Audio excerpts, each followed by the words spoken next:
अगर पति अब्यूज़ भी करेगा, वायलेंस भी करेगा, तो भी पत्नी उसको छोड़कर नहीं जाएगी, क्योंकि उसके पास कुछ ऐसा पैसा नहीं है, उसके पास कुछ सिक्योरिटी नहीं है। यही होता है कि वो ज़िंदगी भर मार खा खा कर भी वो पति के साथ रहती है, पैसे का पावर यही होता है। अगर उसके पास अगर वही लड़की जो मार खा रही है, उसके पास अगर अच्छी जॉब होती, अच्छा अगर पैसा होता है, तो क्या वो सहती? नहीं सहती। सब बकवास की बात है कि कहते हैं कि प्यार है इसीलिए हम लोग परिवार रह रहे हैं, इसीलिए मैं पति की बात सह रही हूँ, सब बकवास बात है।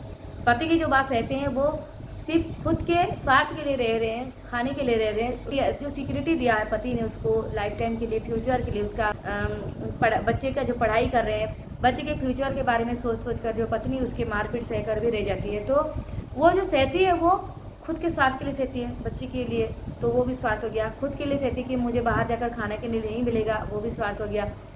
पति का प्यार कहाँ से आया? कहीं पर भी नहीं है पति का प्यार। अगर आप सोच रहे हैं कि पति से प्यार है, परिवार भी खर्च जाएगा इसलिए रह रहे हैं, इसलिए नहीं है। अगर मान लीजिए कि अगर आपके पास अगर 1 करोड़ रुपया हो गया, अगर कोई लड़की अगर देख रही हो और अगर कोई हाउस वाइफ देख रही है, तो मैं उनसे सवाल पूछ रही हूँ कि अगर आप मजबूरी में रह रहे रिश्ता निभा रहे हैं, तो सपोज आपके पास अगर 1 करोड़ रुपया हो गया आपके पास, खुद के पास, आपके हस्बैंड के पास, खुद के पास, तो क्या आप तब भी उस आदमी के पास रह रहे हैं जो कि आपके बर्दाश्त से बाहर हो गया है, आपको मार रहा है, पीट रहा है, गाली गलौज कर रहा है? आप आपके बच्चों को लेकर चली जाएंगी या नहीं? आप मुझे साफ साफ बताइए, आप चली जाएंगी? अगर आपके पास 1 करोड़ रुपया होगा तो तुरंत आप उस आदमी को, उस हैवान को छोड़कर चली जाएंगी और एक नई जिंदगी, नई दुनिया, शांति की और खुशियों से भरा जिंदगी बनाएंगी।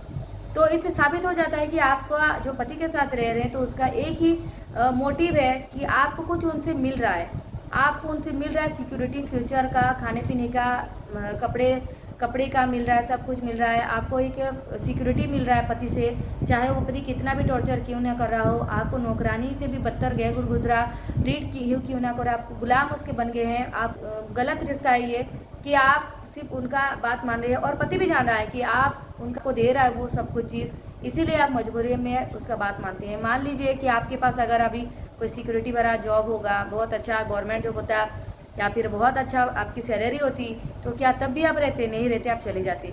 और अगर आपके घर वाले भी अगर पैसे वाला नहीं है, तो भी एक मजबूरी हो जाता है एक लड़की के लिए कि गरीब माँ बाप हैं, कहाँ कैसे मुझे गुजारा करेंगे, और अगर 2 बच्चे हुए तो और भी बेड़ा गर्द, वो औरत कभी जाएगी नहीं। इसलिए मैं तो सडन बच्चे मत कीजिएगा, उसको देखिएगा, उसको ऑब्जर्व कीजिए। अरेंज मैरिज में क्या होता है कि 2-3 घंटा देख लेते हैं और शादी हो जाता है, लेकिन और सडन बच्चे पे पैदा कर लेते हैं, शादी हो गया, बच्चे पैदा हो गए, उसके बाद जा नहीं पाते क्योंकि बच्चे की मजबूरी हो जाती है माओ को कि बच्चा हो गया और कैसे करेंगे हम, बच्चे की रेस्पॉन्सिबिलिटी है बोलकर नहीं जा पाते। इसीलिए मैं हमेशा कहती हूँ कि शादी हो गया ठीक है, कोई बात नहीं, 1 साल 1.5-2 साल तो बच्चे बिल्कुल मत कीजिए।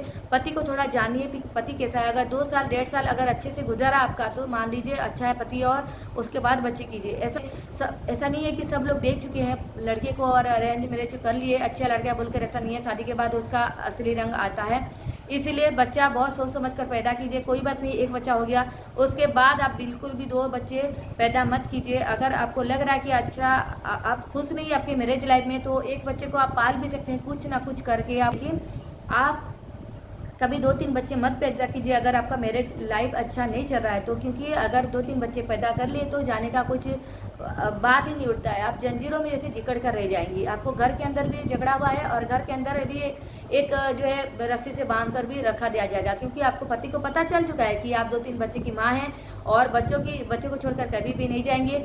और बच्चे को जो है जैसे कि एक यूज़ किया जाता है बच्चे को लेकर, कि बच्चा हो गया आप कहाँ जाएगी, और अब ये तो मेरी एक प्रॉपर्टी बन चुकी है, ऑब्जेक्ट बन चुकी है, एक सामान बन चुकी है, और इस तरह से ट्रीट करते हैं। इसलिए हमेशा कहती हूँ लड़कियों को कि प्लीज़ जितना मन हो आपका, शादी की उम्र चले भी क्यों ना जाए, आप पढ़ाई कीजिए। क्योंकि दोस्तों पढ़ाई करेंगे तो आपके पैरों पे खड़े होंगे, तो उसके बाद आप शादी करेंगे तो आपकी मैरिड लाइफ अच्छी भी होगी। लेकिन माँ बाप क्या करते हैं, बच्चे की लड़की की शादी की उम्र हो चुकी है तो शादी करा देते, गलत बात है।